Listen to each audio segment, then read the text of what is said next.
Magandang araw mga bata. Ako si Kuya Erickson at ako isang mag-aaral ng De La Salle.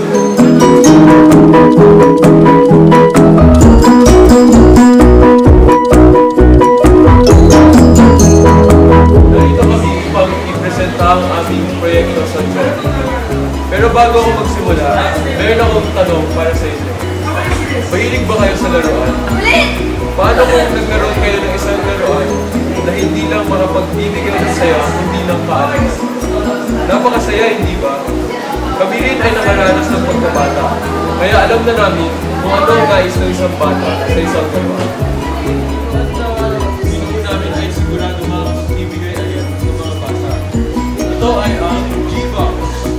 Ito ay naglalaman ng mga makukulay na buwis na pwede mo paglaruan. For example,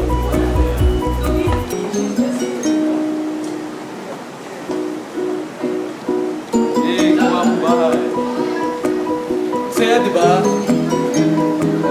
Lahat ng ito ay pwede makakabigay ng alam sa mga bata tungkol sa geometry. Parang ito. Itong cube na ito, madami iba't ibang linya. May ganyan, dito, dito. Gumagawa rin sila ng angular ng 90 degrees. Yung buong cube na ito ay pwede rin tawagin isang ay nag-i-intersect sa isang point at dito yun. Dahil hindi sila parallel, isa lang pwede silang mag-represent. Itong dalawa ay parallel. Hindi sila, kahit anong mangyari, hindi sila mag-represent. Ang parte na ginamit namin upang buuin ang laruan na ito ay ligtas, lalo na sa mga maliliit na bata. Sinigurado namin na walang kemikal na naka-expose na maaaring maka-apekto sa kalusugan ng mga bata. Wala ring maliliit na bagay na maaaring manulog ng bata. Pinalibutan din namin ito ng mga foam sheets, ito yung mga colors.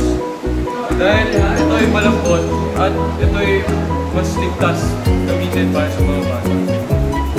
Dahil ang laruan na ito ay nasitiglo, nilagyan namin ito ng lock upang masigurado ang pagkasali nito upang makaiwas sa aksidente tulad ng pagkainit ng mga kapatid. Ako ay si Rocky Rocky. Erickson Cruz. Luis Rocky. Ako ay si Juana Tyler. At ako ay si Miguel. Aming grupo, salamat. Napasaya namin kayo.